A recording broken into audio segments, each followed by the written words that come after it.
What celestial mystery could possibly transform millions of hearts in just a few short years, converting an entire continent to the Christian faith? In the crisp December mornings of 1531, on Tepeyac Hill, near Mexico City, one of the most extraordinary events in the history of the Catholic Church unfolded. The Blessed Virgin Mary appeared to a humble indigenous man named Juan Diego, leaving her miraculous image imprinted on his cloak, an image that defies the laws of nature and continues to be venerated by millions of faithful to this very day. This divine encounter not only changed the life of a simple man, but marked the birth of a devotion that would unite an entire people under the protective mantle of the Mother of God. Chapter 1. The Encounter on Tepeyac Hill. It was Saturday, December 9th, 1531, when Juan Diego, a 57-year-old indigenous man recently converted to Catholicism, was walking from his village of Tepeyac towards Mexico City to attend Holy Mass and receive religious instruction. The sun was just beginning to illuminate the horizon as the humble peasant ascended the slope of Tepeyac Hill, a place that had once been dedicated to the worship of pagan deities. At that moment, Juan Diego had no idea that his life was about to be transformed forever, becoming an instrument of divine providence for the evangelization of an entire nation. Suddenly, a celestial song flooded the morning air, a melody so sublime that it seemed to come from countless birds singing in unison. Juan Diego stopped, marveling, wondering if he had been called to heavenly paradise, or if he still remained on earth. The music ceased abruptly, and a sweet, maternal voice called him by name from the summit of the hill, with a palpitating heart and a moved soul. The indigenous man ascended towards the origin of that voice that resonated with love and tenderness, without any fear, for he felt that something extraordinary was about to happen. Upon reaching the summit, Juan Diego beheld a vision that he would never forget. A young woman of indescribable beauty, resplendent as the sun, dressed in a turquoise blue mantle studded with stars and a pink tunic adorned with flowers. Her dark face reflected an infinite maternal sweetness, and her hands, joined in prayer, transmitted peace and serenity. The light that emanated from her figure was so intense that the stones of the hill seemed to turn into precious gems, and the plants of the place shone like emeralds. Juan Diego immediately understood that he was in the presence of someone celestial and fell to his knees, overcome by reverence. The heavenly lady spoke to him in Nahuatl, Juan Diego's native tongue, thus demonstrating her closeness and love for the indigenous people who had been conquered just a decade before. With a maternal voice full of tenderness, she introduced herself as the ever-Virgin Holy Mary, Mother of the true God for whom we live, the Creator of people, the Lord of closeness and immediacy, the Lord of heaven and earth. Her words were like balm for Juan Diego's soul, who listened, enthralled, to every syllable pronounced by those divine lips. The Virgin explained that she wished a temple to be built for her in that place, where she would show her compassionate love to all who invoked her.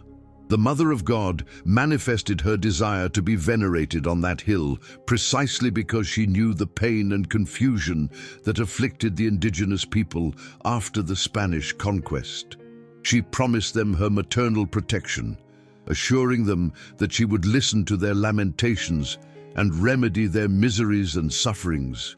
Juan Diego, moved to tears, humbly accepted the mission that was entrusted to him, without imagining the difficulties he would face.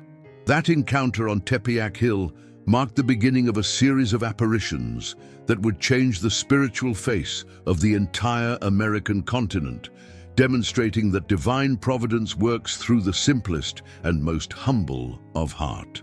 Chapter 2. The Message for the Bishop. Juan Diego descended from Tepeyac Hill with a heart burning with fervor, and immediately went to Mexico City to fulfill the mission that the Blessed Virgin had entrusted to him.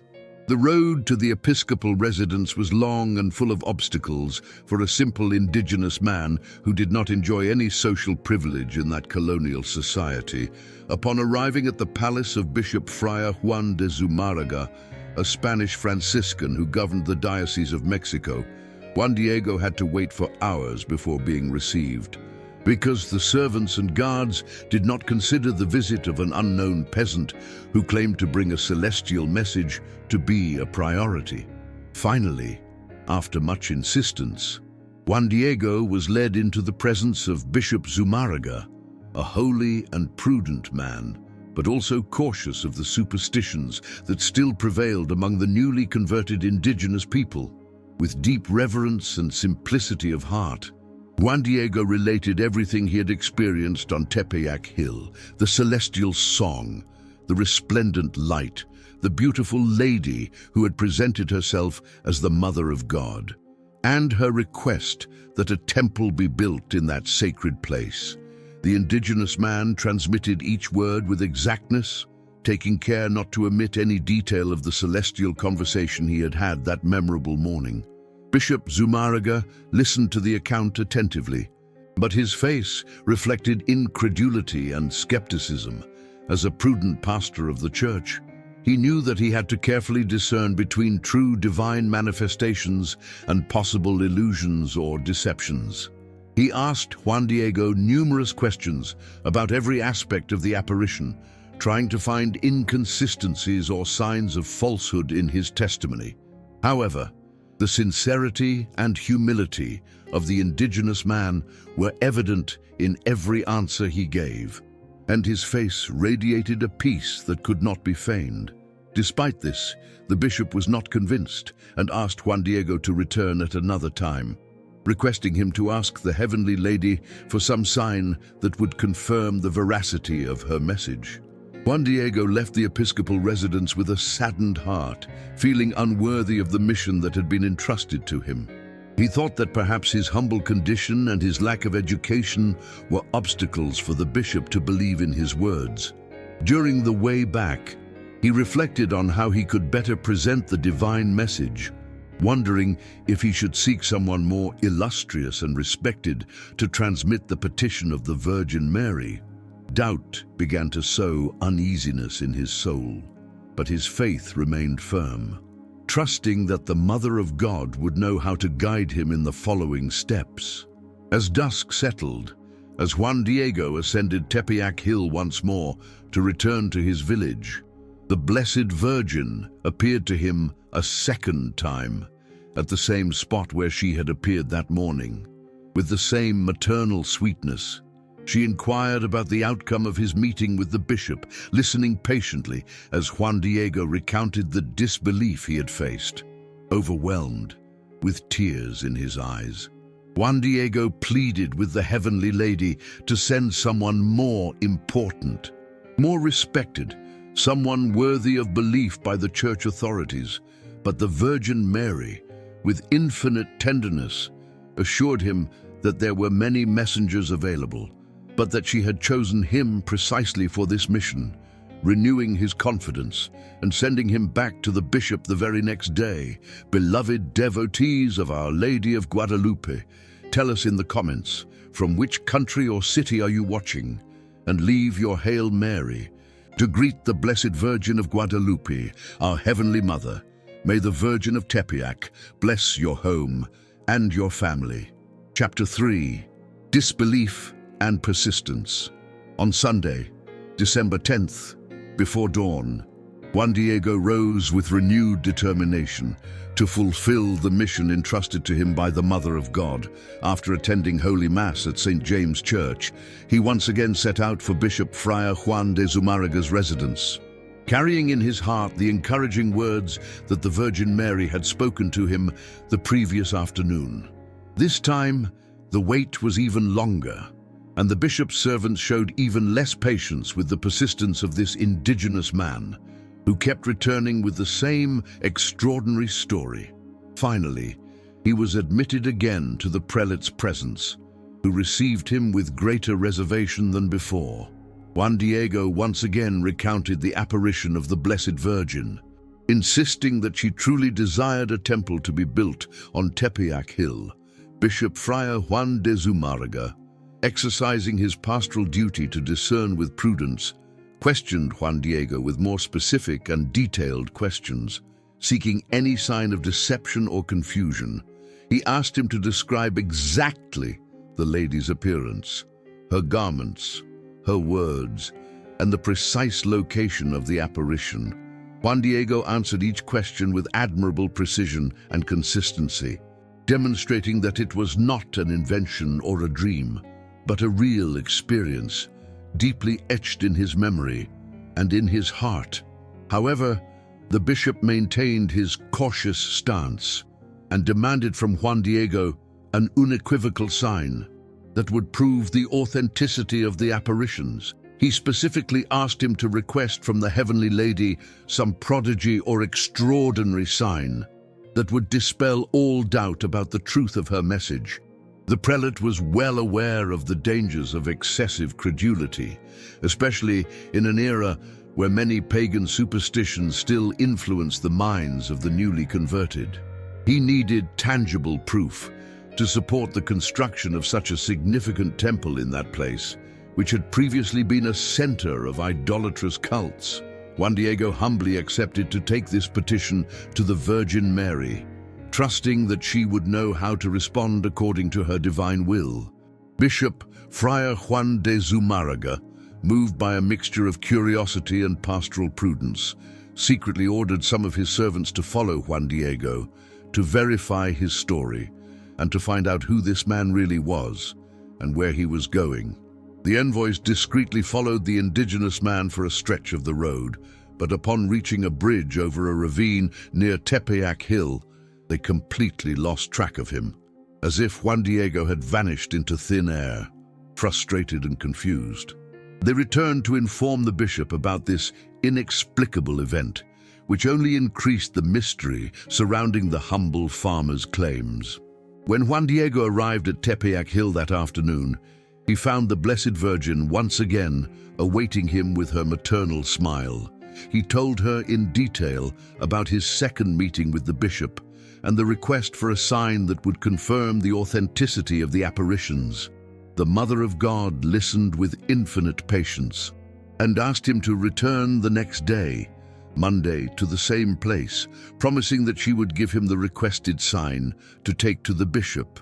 Juan Diego, comforted by these words, promised to return faithfully, without imagining that the events of the following day would test his fidelity in a way he did not anticipate. Night fell on Tepeyac as the indigenous man returned to his humble dwelling, carrying in his heart the certainty that something extraordinary was about to happen. Chapter 4. The Sign of the Castilian Roses. Monday, December 11th, dawned with a worry that overshadowed Juan Diego's heart. His uncle, Juan Bernardino, had become seriously ill during the night.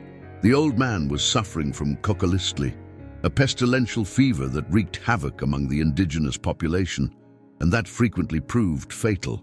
Juan Diego spent the entire day caring for his uncle, applying the remedies he knew, and praying fervently for his recovery. The illness worsened rapidly, and by Monday night, Juan Bernardino's condition was so grave that he seemed to be at death's door. The nephew, distressed, understood that he had to urgently seek a priest to administer the last rites to his dying uncle.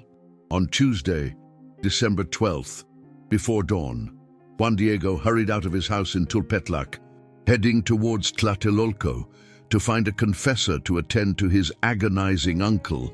He knew well the road that passed by Tepeyac Hill, but on this occasion, burdened by the urgency and fearing that the Blessed Virgin would retain him with some task that would distract him from his filial duty, he decided to take a detour along the eastern side of the hill. In his heart, there was a painful conflict between fulfilling the heavenly mission and caring for his sick uncle. And in that critical moment, his natural love for the dying relative prevailed over any other consideration. However, as Juan Diego skirted the hill, trying to avoid the place of the apparitions, The Virgin Mary descended from Tepeyac and came out to meet him on the road, with her maternal face full of understanding and tenderness. She asked him where he was going in such a hurry. Juan Diego, ashamed of having tried to avoid the encounter, fell to his knees and explained to her with tears the serious situation of his uncle, Juan Bernardino, begging her to forgive him for not having kept the appointment of the previous day. He pleaded with her to let him first go and find a priest, so his uncle could receive the sacraments before passing away, promising that he would return afterward to fulfill whatever task she wished to entrust to him, the Blessed Virgin Mary. With words that would forever be etched in the history of Guadalupan devotion, consoled Juan Diego, saying, "Listen and understand, my dearest son. Let nothing frighten or grieve you. Let your heart not be troubled. Do not fear this sickness or any other sickness or anguish. Am I not here, I who am your mother? Are you not under my shadow and protection? Am I not the source of your joy? Are you not in the fold of my mantle, in the crossing of my arms? What more do you need?" These words penetrated Juan Diego's troubled soul like a celestial balm, filling him with a supernatural peace that dispelled all his anguish and fear. Then, the Mother of God assured him that his uncle would not die from that illness, and that at that very moment he was completely healed, a promise that was fulfilled exactly as she had announced, with a motherly smile. She asked him to go up to the summit of the hill to collect the flowers he would find there. Juan Diego obeyed immediately, even though he knew that in that stony and barren place, especially in the dead of winter, it was absolutely impossible for any vegetation to grow, much less flowers. Upon reaching the summit of Tepeyac, he was amazed to find a flourishing garden of beautiful Castilian roses, Spanish flowers completely unknown in that region, and which could never have grown naturally in that rocky soil, and at that time of year. Chapter 5.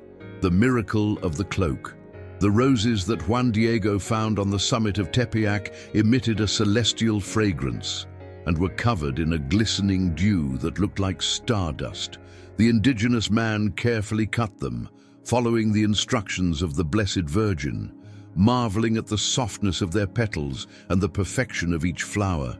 He descended from the summit, carrying his precious treasure, and presented it to the Mother of God, who took the roses with her own hands, personally arranged them in Juan Diego's cloak, and ordered him not to open his mantle or show its contents to anyone except Bishop Friar Zumárraga.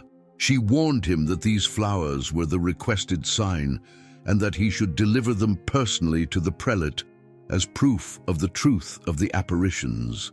Juan Diego set off for Mexico City, carrying the miraculous roses carefully guarded in his cloak, feeling how the heavenly aroma emanated from his mantle and how a supernatural warmth radiated from the precious cargo. During the journey, he experienced an inexplicable joy, knowing that he finally carried the proof that the bishop had requested. Upon arriving at the episcopal residence, the servants tried again to detain him and make him wait. But when they perceived the extraordinary perfume emanating from his mantle, they became curious and tried to see what he was hiding. Juan Diego jealously protected his treasure, remembering the Virgin Mary's instructions not to show it to anyone but the bishop. The servants, intrigued by the celestial aroma and partially glimpsing the flowers through the fabric of the cloak, tried several times to snatch some roses, but each time they reached out their hands to touch them, the flowers seemed to vanish or turn into paintings on the cloth, impossible to tear off. This initial prodigy increased their astonishment and led them to immediately inform the bishop about the extraordinary events surrounding Juan Diego's visit. Bishop Friar Zumárraga, upon hearing the account of his servants about the miraculous flowers and the inexplicable phenomena, ordered that the indigenous man be brought without delay into his presence. Sensing that something truly supernatural was about to manifest itself, Juan Diego entered the room where Bishop Friar Zumárraga was, accompanied by several people, including the interpreter Juan González and other witnesses. With profound reverence, the indigenous man recounted the events of that morning, the encounter with the Virgin when he was trying to avoid her, the consoling words about his uncle's health, the order to climb the hill, and the impossible finding of Castilian roses in the middle of winter. Finally, the culminating moment arrived. Juan Diego opened his cloak to let the flowers fall at the bishop's feet, thus fulfilling the Mother of God's request. The beautiful Castilian roses spilled onto the floor, filling the room with their celestial fragrance and extraordinary beauty. But the flowers were not the only miraculous sign that manifested itself at that historic moment. When Juan Diego opened his cloak and the roses fell to the ground, everyone present was paralyzed upon seeing what had been imprinted on the humble mantle of maguey fiber, the perfect image of the Blessed Virgin Mary, exactly as Juan Diego had described her in his previous accounts. The Mother of God appeared with her dark and motherly face, her hands joined in prayer, dressed in a pink tunic and a starry blue mantle, surrounded by rays of golden sun and supported by an angel.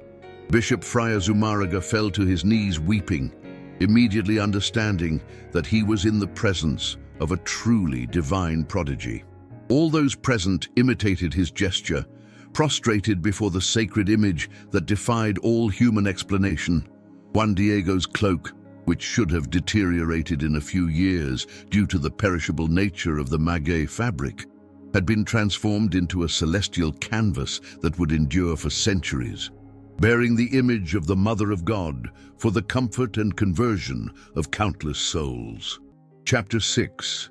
The Conversion of a People. The news of the miracle of the cloak spread like wildfire throughout Mexico City and its surroundings.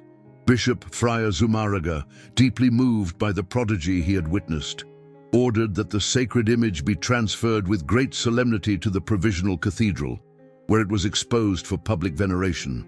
Thousands of indigenous people and Spaniards flocked to contemplate the miraculous image, marveling at the perfection of its colors, the smoothness of its lines, and the inexplicable technique with which it had been printed on such a rough material as maguey fiber. Many testimonies arose of miraculous healings and profound conversions that occurred in the presence of the sacred image, thus confirming its celestial origin. The impact of the Guadalupan event on the indigenous population was extraordinary and immediate. The indigenous people, who had been subjugated by the Spanish conquest just a decade prior, saw in the brown-skinned Virgin of Tepeyac a heavenly mother who spoke their language, understood their pain, and manifested with mixed features, establishing a bridge between heaven and their own cultural reality.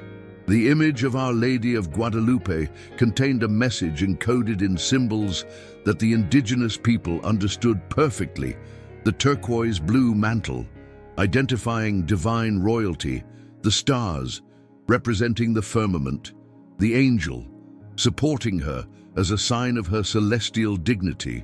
Everything in that image spoke the visual language of Mesoamerican cultures, demonstrating that God himself had deigned to communicate with them in their own symbolic language. Franciscan missionaries, and those of other religious orders, who had worked arduously for years to evangelize the indigenous people with modest and slow results, were astonished at the speed with which conversions began to multiply. After the apparitions at Tepeyac, in the 9 years following the miracle of 1531, it is estimated that approximately 9 million indigenous people received holy baptism, a truly prodigious figure that radically transformed the religious landscape of New Spain.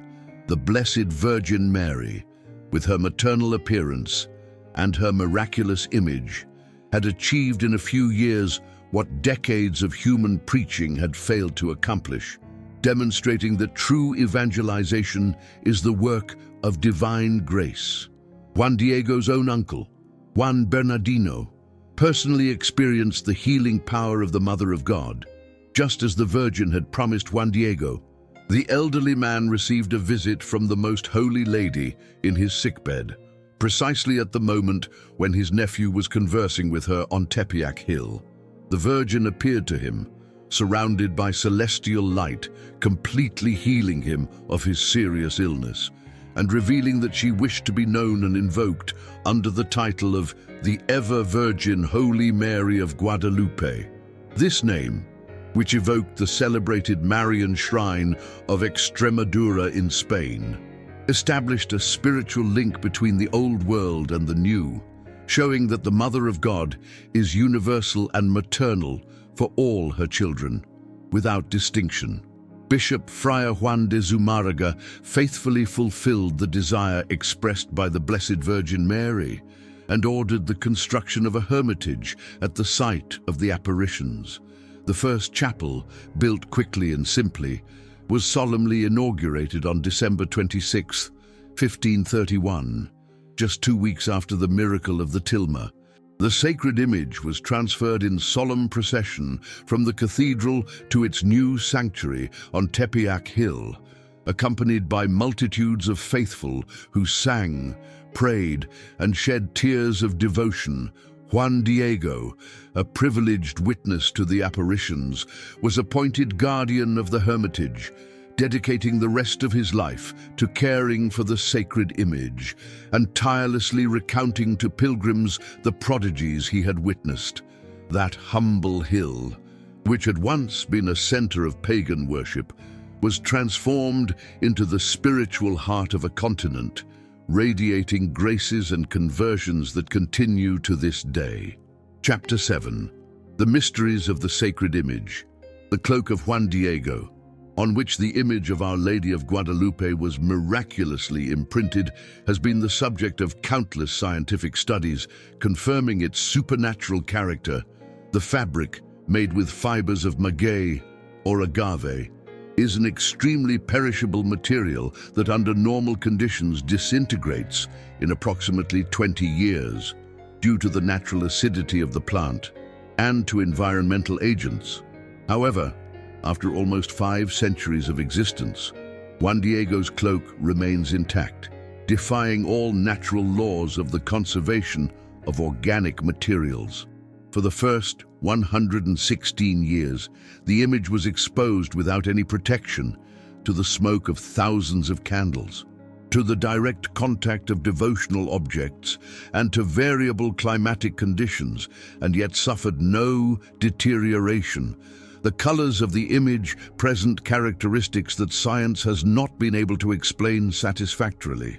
In 1936, the German chemist Richard Kern, a Nobel Prize winner, analyzed fibers of the cloak and determined that the pigments used do not correspond to any known dye of animal, vegetable, or mineral origin. Later studies conducted with infrared technology revealed that the image has no preparatory brush strokes or prior sketch, and that it was created directly on the fabric, without any preparation layer, something absolutely impossible in any known pictorial technique. Even more astonishing, the colors do not penetrate the fibers of the fabric, but float at a distance of 0.3 of a millimeter above them, suspended without any identifiable adhesive medium. In 1979, scientists Philip Callahan and Jody Smith conducted photographic studies with infrared light that revealed extraordinary details about the composition of the image. They discovered that the face, hands, and pink tunic of the Virgin do not show traces of a brush and appear to have been formed through an unknown process that does not correspond to any artistic technique.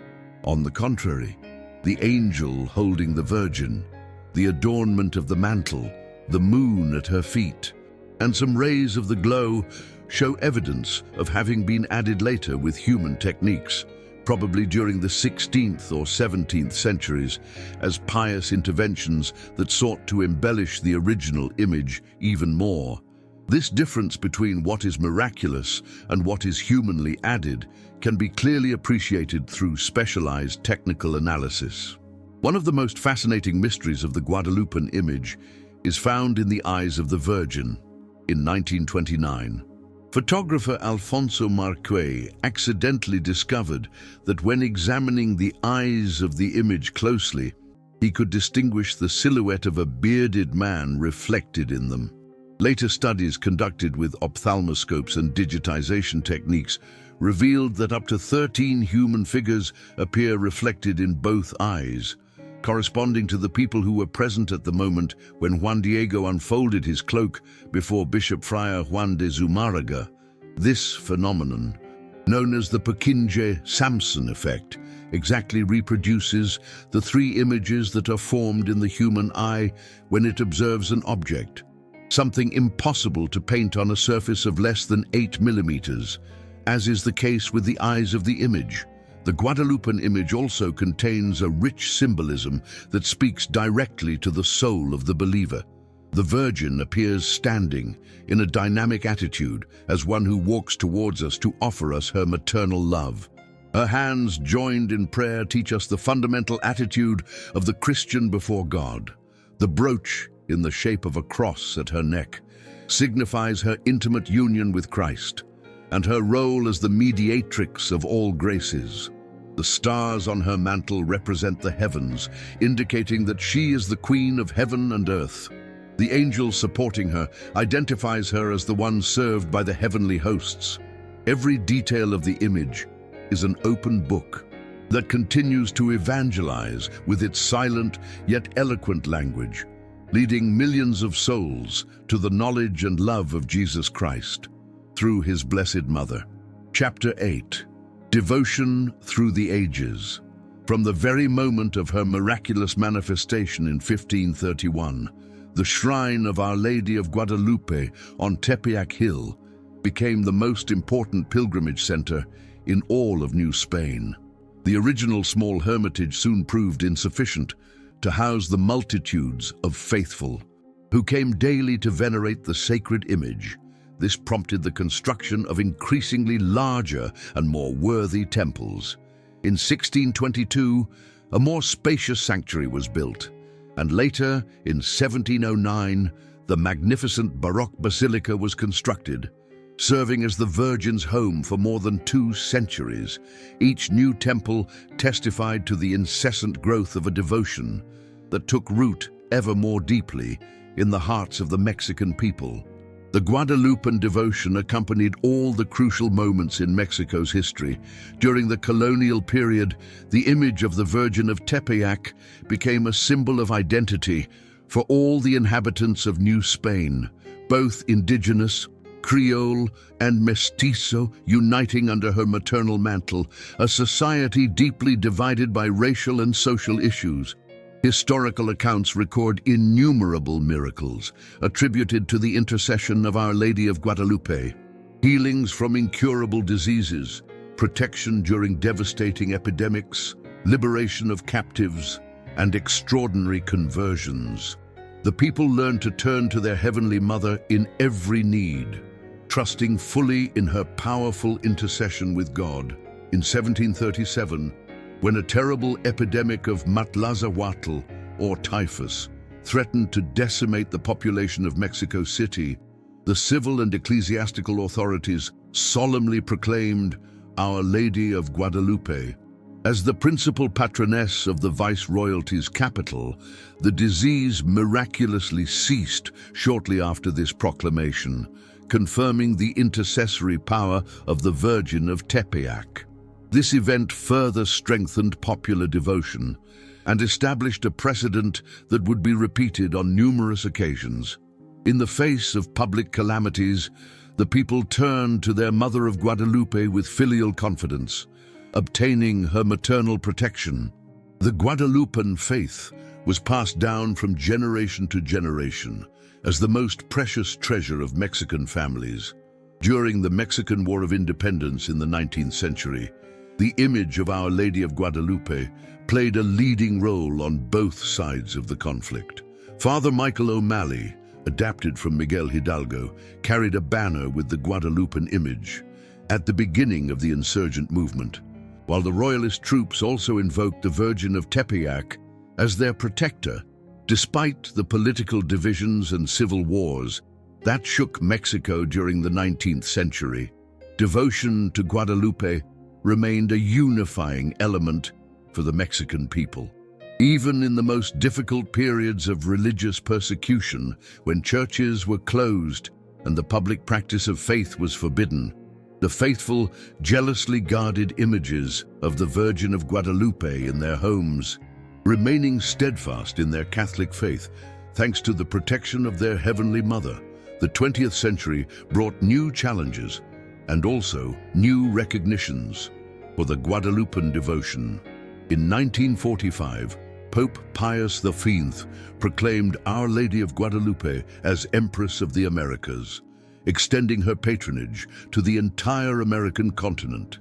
The visits of the Supreme Pontiffs to the shrine of Tepeyac marked milestones in the history of this devotion. Pope John Paul II visited the shrine on 4 occasions, manifesting his deep personal veneration for the Virgin of Guadalupe.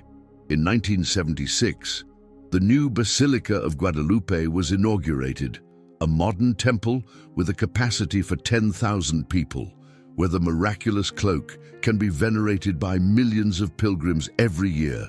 Currently, the Guadalupan shrine receives approximately 20 million visitors annually, being the second most visited Catholic site in the world, after St.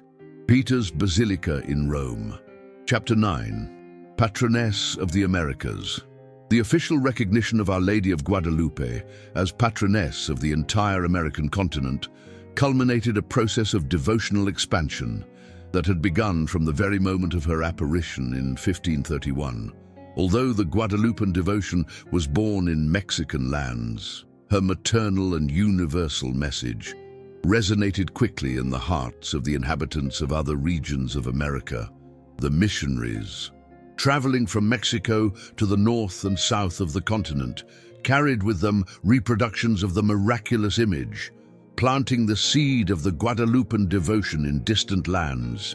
Each new shrine, each new chapel dedicated to the Virgin of Tepeyac, testified that her spiritual motherhood transcended geographical and cultural boundaries. On October 12, 1895, in an act of great solemnity, Pope Leo III decreed the canonical coronation of the image of Our Lady of Guadalupe, officially recognizing the authenticity of the devotion and establishing its liturgical feast. This pontifical recognition elevated the Guadalupan devotion from a local Mexican phenomenon to a reality of universal dimension within the Catholic Church. The bishops from all over the American continent insistently requested the Holy Father to extend the patronage of the Virgin of Guadalupe to their respective dioceses. Aware of the evangelizing power of this Marian advocation, and of its ability to unite diverse peoples under the protective mantle of the Mother of God. On April 24, 1945, Pope Pius V heeded the pleas of the American episcopate and solemnly proclaimed Our Lady of Guadalupe as Queen of Mexico and Empress of the Americas.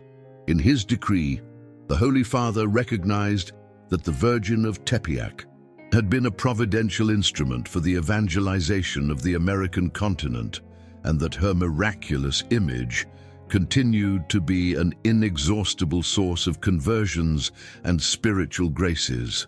This pontifical act consolidated the continental dimension of the Guadalupan devotion, officially establishing that the maternal protection of the Virgin of Tepeyac extended from Alaska to Tierra del Fuego, encompassing all the immense cultural, linguistic, and ethnic diversity of the American continent. The celebration of the Feast of Our Lady of Guadalupe every December 12th has become a powerful expression of faith that reaches far beyond national borders.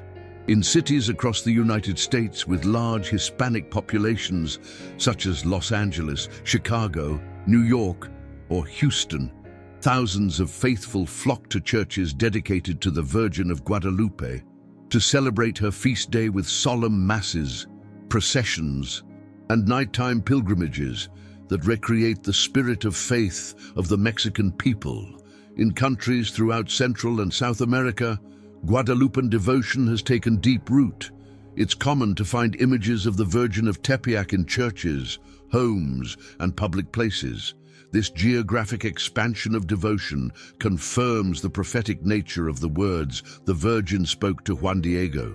Her maternal love and protection extend to all who invoke her with sincere faith. The magisterium of the Church has consistently reaffirmed the importance of Guadalupan devotion for the evangelization of the Americas. Pope John Paul II, during his many visits to the Tepeyac Shrine, expressed his conviction that Our Lady of Guadalupe constitutes the most important Marian event in the entire history of the Americas. In his apostolic exhortation, Ecclesia in America, issued in 1999, the Holy Father pointed out that Mary's motherhood was manifested in a particular way at Guadalupe, becoming a symbol of cultural integration and the foundation of the Christian identity of the continent. Pope Benedict XVI and Pope Francis have continued this magisterial line, recognizing in the Virgin of Guadalupe the evangelizing mother who continues to convert hearts and strengthen the faith of God's people throughout the Americas. Chapter 10. The Spiritual Fruits of Guadalupe. The devotion to Our Lady of Guadalupe has produced abundant and lasting spiritual fruits that transcend mere popular religious sentiment. The massive conversion of millions of indigenous people in the years immediately following the Tepeyac apparitions was only the first visible fruit of the maternal intervention of the Blessed Virgin Mary in the Americas. Throughout the centuries, countless souls have experienced profound conversions, radical transformations of life, and personal encounters with Christ. Thanks to the intercession of the Mother of Guadalupe, the archives of the Tepeyac Shrine preserve thousands of written testimonies from people who attribute extraordinary graces received to the Virgin of Guadalupe: inexplicable physical healings, liberation from addictions, family reconciliations, conversions of hardened sinners, and religious vocations, all blossoming under the protection of her miraculous image.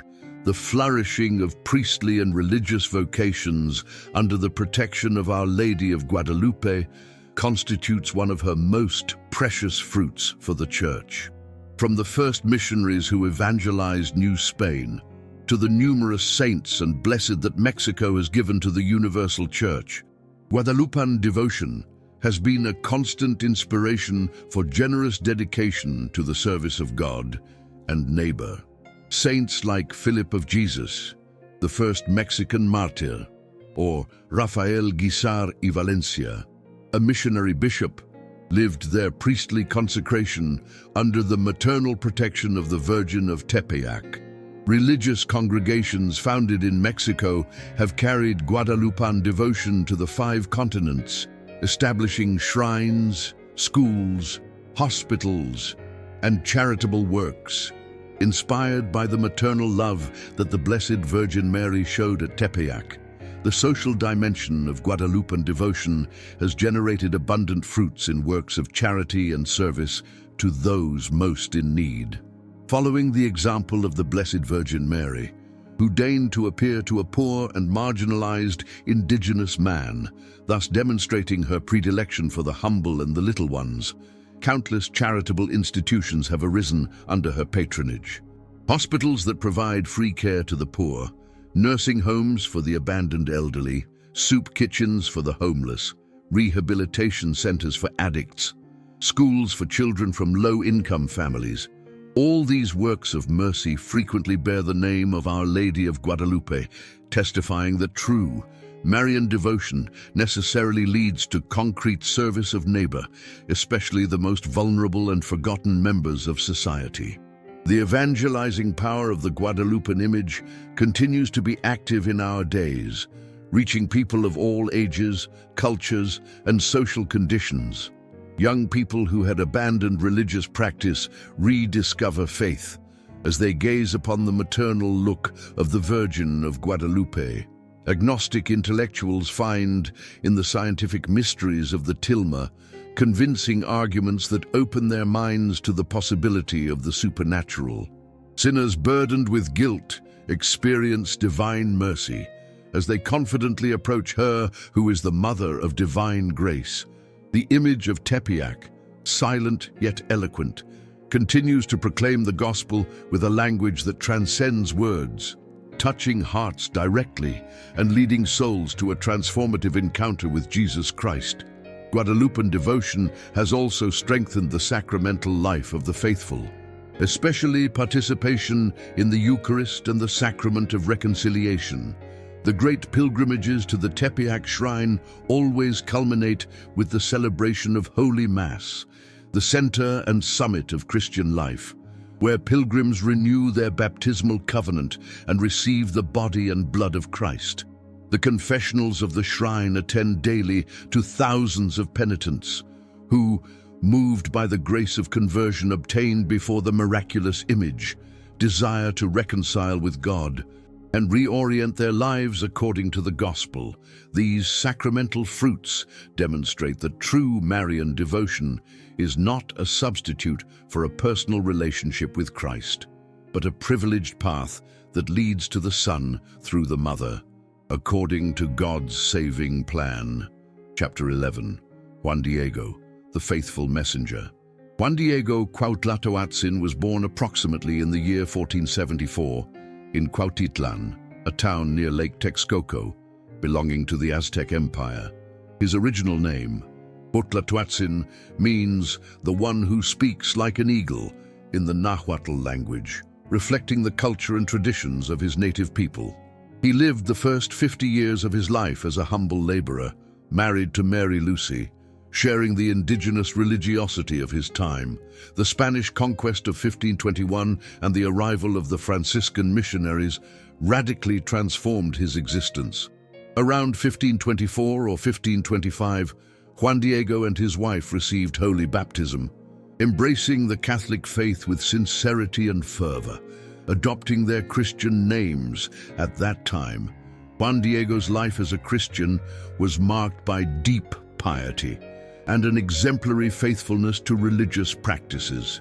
Every Saturday and Sunday, he walked over 12 miles from his village to the church of Santiago Tlatelolco to attend Holy Mass and receive instruction in Catholic doctrine.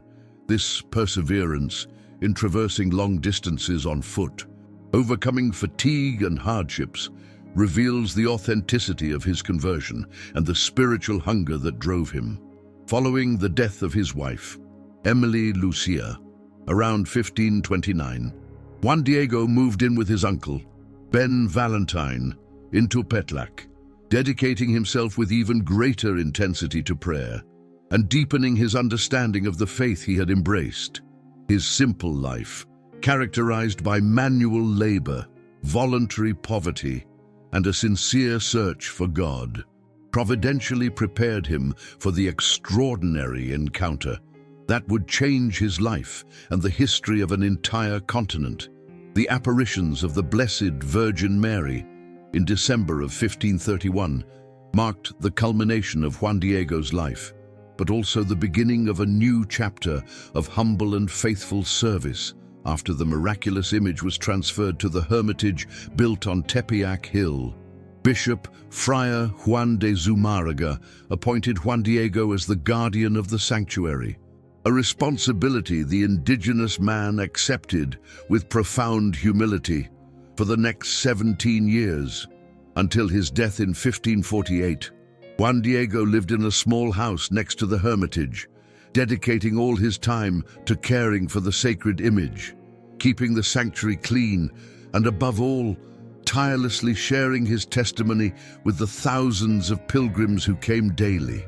His account of the apparitions, conveyed with simplicity and conviction, was recorded in writing in the document known as Nican Mopohua, composed in the Nahuatl language by the indigenous scholar Anthony Valerian. Juan Diego's sanctity was manifest in his daily life, marked by constant prayer, voluntary penance, and charity towards those in need.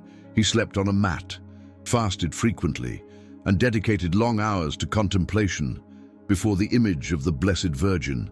Accounts from those who knew him describe a man of profound peace, serene joy, and genuine humility, who never boasted about being chosen as a celestial messenger when pilgrims recognized him and tried to honor him.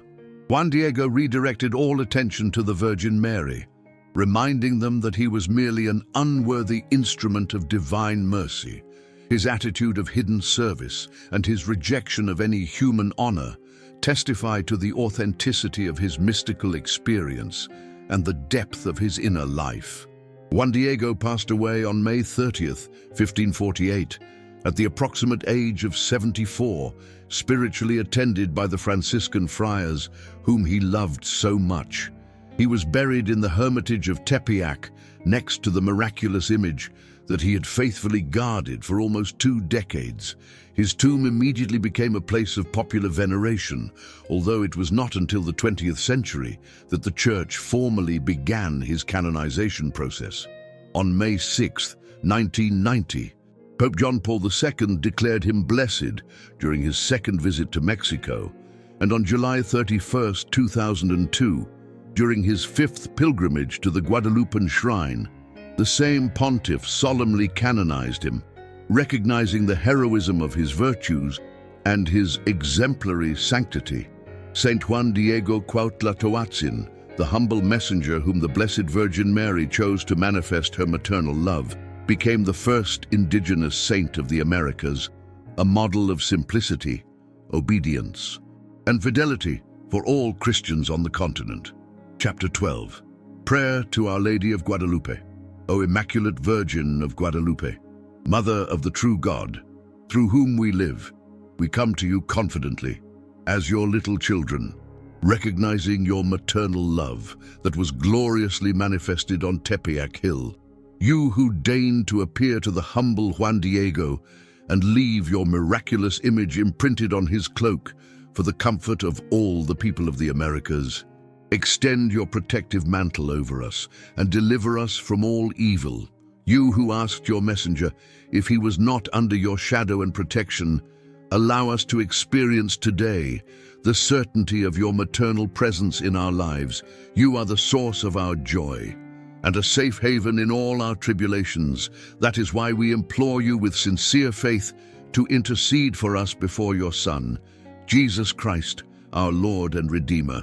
Holy Mary of Guadalupe, Empress of the Americas, you who converted millions of hearts through the prodigy of your sacred image, pour out upon us the grace of a true and lasting conversion. Help us to abandon the sin that enslaves us and to live according to the holy gospel of your divine Son.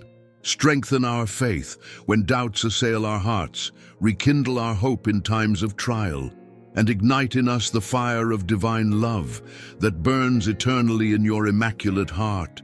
Teach us to pray with the filial confidence of little children who know that their Heavenly Mother always hears their pleas. Present to God our spiritual and material needs, especially those that afflict us most, and that we now place in your maternal hands with full confidence. Most Holy Virgin of Tepeyac, Queen of Mexico, and Patroness of all America, we entrust our families to you, that you may protect them with your maternal intercession. Keep our children in innocence and purity, preserving them from the dangers that threaten their faith and their eternal salvation. Bless our homes with the peace and harmony that spring from authentic love, lived according to God's plan. Comfort the sick, who suffer in body and soul, heal their ailments if it is God's will, and strengthen them with the grace of Christian patience. Protect the poor and helpless, the migrants who seek a better life, the forgotten elderly, and all who weep without comfort. You who chose to manifest yourself with a dark face to demonstrate your closeness to the humble and marginalized, do not abandon those who need you most in these difficult times. Mother of divine grace, help of Christians, obtain for us the grace to persevere faithfully in the life of sanctifying grace. Until the moment of our death, may we always live in a state of friendship with God, frequently receiving the holy sacraments of the Eucharist and reconciliation, and joyfully fulfilling the divine commandments. Protect us from the temptations of the devil, the world, and our own concupiscence when the hour of our departure from this world arrives. Assist us in the supreme passage of death, drive away from us the infernal enemy, and lead us safely to the presence of your Son in heaven, that we may eternally contemplate your celestial beauty, and praise with all the saints the infinite mercy of the most holy Trinity. O most clement Virgin of Guadalupe, star of evangelization in the Americas, raise up in the Church abundant priestly and religious vocations, that they may continue the missionary work begun by the first evangelizers, inflame the hearts of young people with the desire to consecrate themselves totally to the service of God and neighbor. Protect our priests and bishops. Grant them wisdom, fortitude, and holiness to guide the people of God along the paths of the gospel. Renew consecrated life with the fire of the Holy Spirit, so that religious men and women may be luminous witnesses of divine love in the midst of the world. To you, we consecrate ourselves entirely, dear Mother of ours, certain that whoever places themselves under your mantle shall never perish. Welcome us into the hollow of your mantle, into the crossing of your arms, and present us constantly before the throne of grace of your Son, Jesus Christ, who with the Father and the Holy Spirit lives and reigns forever and ever. Amen.